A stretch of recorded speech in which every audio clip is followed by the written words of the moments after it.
பல வெற்றியாளர்களை உருவாக்குகிற pre KG முதல் பிஹெச்டி வரை சுமார் 50க்கும் மேற்பட்ட கல்வி நிறுவனங்களை, குறைந்தபட்சம் ஒரு 50,000 பேர் இருக்குங்களா,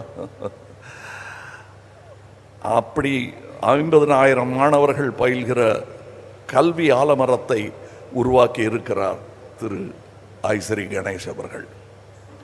அவரை மற்றவங்களுக்கெல்லாம் நான் பாராட்டி சொல்லிட்டேன். அவரை என்னன்னு சொல்கிறது, தம்பின்னு சொல்கிறதா, அது அப்படி நண்பர்னு சொல்கிறதா, அப்படி அழைத்தா சரியாக இருக்குமா?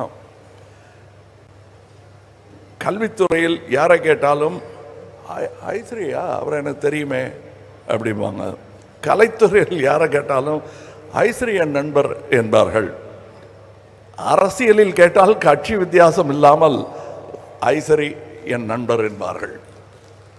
தவிர நானே உக்காந்துருப்பேன். எங்கள் நட்பை பற்றி பெருசாக நான் பறைசாற்றிக்கிறது கிடையாது. ஏன்னா எங்கள் நட்பு என்பது இவரிலிருந்து ஆரம்பிக்கவில்லை, இவரிலிருந்து ஆரம்பித்தது. ஐயா அவர்களுடன் நான் படத்தில் நடித்திருக்கிறேன். சத்யா மூவிஸ் படத்தில் நான் கதாநாயகன் என்றாலும் அவருக்கு தயாரிப்பாளருடன் மிக நெருங்கிய தொடர்பு. நான் 2ஆம் பட்சம்தான் அதில்.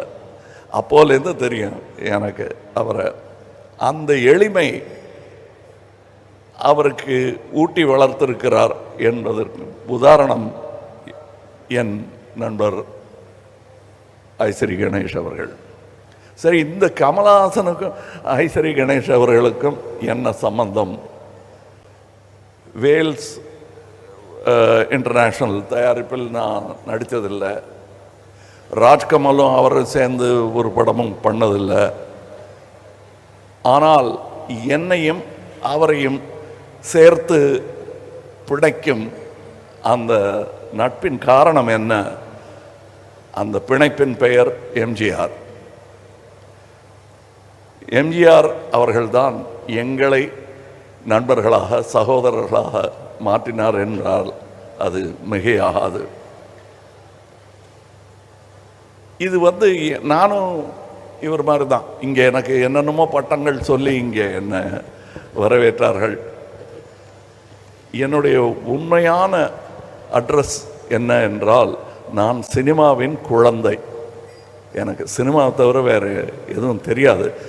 அந்த வழியில் அது பண்ணிக்கிட்டே இருக்கும்போது கற்றுக்கிட்டது தான் எல்லாம். என் மொழியும் என் கல்வியும் இப்பொழுது நான் பெற்றிருக்கும் பட்டங்களும் எல்லாமே எனக்கு சினிமா கொடுத்தது தான். அப்படிப்பட்ட சினிமா ஏதோ தேஞ்சிக்கிட்டே இருக்கிற மாதிரி எனக்கு ஒரு பயம் ஒரு 20-25 வருஷத்துக்கு முன்னாடி வந்தது. ஏன்னா 17 ஃப்ளோர்களுடன் கூடிய ஆசியாவிலேயே மிகப்பெரிய ஸ்டூடியோ என்று இருந்தது. பார்த்து நான் எதிர் ஸ்டூடியோவிலேருந்து பொறாமப்பட்டிருக்கேன்.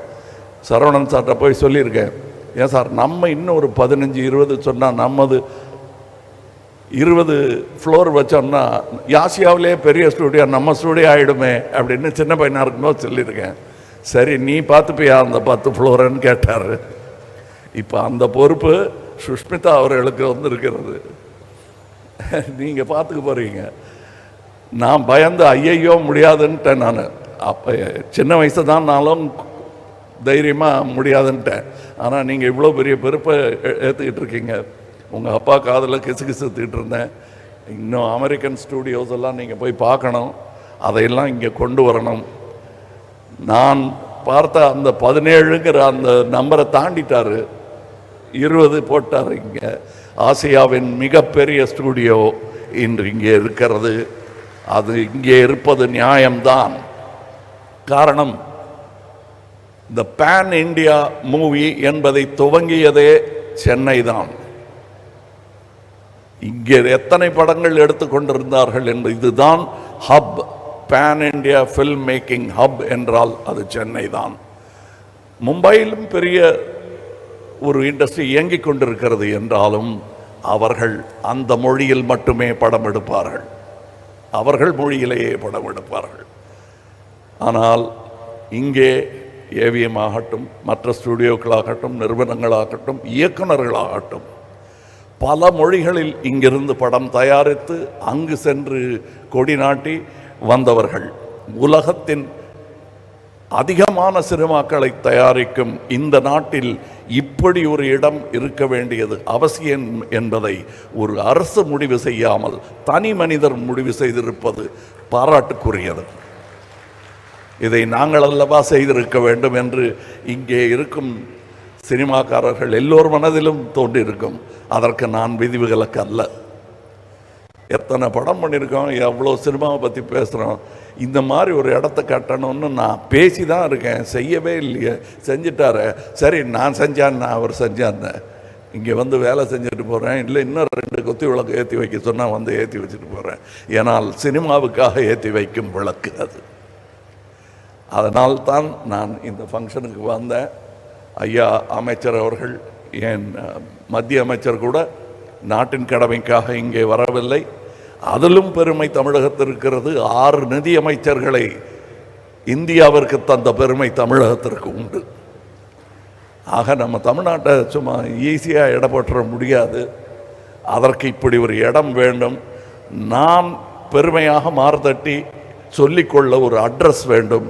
அந்த அட்ரஸ் இதுவாக இருப்பதில் எனக்கு பெருமை. காரணம், முதலாளியே எனக்கு பர்சனலாக தெரியும்.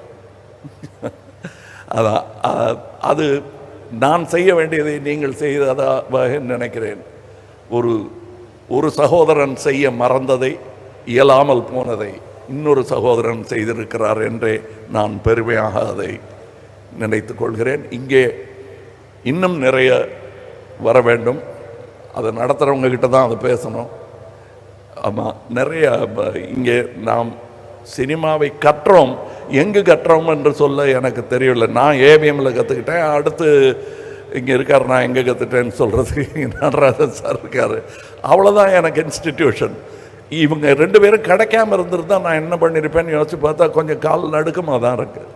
ஆனால் அந்த நடுக்கங்கள் வரும் தலைமுறைக்கு இல்லாமல் இருக்க நீங்கள் இங்கே சினிமா பயிலும் ஒரு அரங்கத்தையும் ஏற்படுத்த வேண்டும்.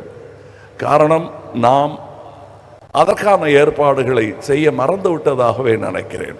நான் சொல்கிறது கவர்மெண்ட்டை சொல்லலை, இண்டஸ்ட்ரி அதை செய்ய வேண்டும். இதெல்லாம் எனக்கு இப்போ தான் தெரிஞ்சுதானா? இல்லை, முன்னாடியே தெரியும். வசதி இல்லை. வசதி உள்ளவங்க அத்தனை பேர் தெரியாது எனக்கு. ரொம்ப பேர் இப்போ நிறைய பேர் தெரிய ஆரம்பிச்சிருக்கு. இவர்களெல்லாம் தமிழ் சினிமாவுக்காகவும் தமிழ்நாட்டிற்காகவும் நல்லது செய்ய வேண்டும் என்று நம்பிக்கொண்டிருப்பவர்களில் நானும் ஒருவன். செய்திகளை உடனுக்குடன் தெரிந்து கொள்ள கீழ்கண்ட கேபிள் மற்றும் டிடிஹெச் நெட்வொர்க்குகளில் எம்நாடு செய்தி தொலைக்காட்சியை காணுங்கள். பாதகம் செய்பவரை கண்டால் நாம் பயம் கொள்ளலாகாது பாப்பா. மோதி மிதித்து விடு பாப்பா, அவர் முகத்தில் உமிழ்ந்து விடு பாப்பா. அண்மை செய்திகளை உடனுக்குடன் தெரிந்து கொள்ள இணைந்திருங்கள் எம்நாடு தொலைக்காட்சியுடன்.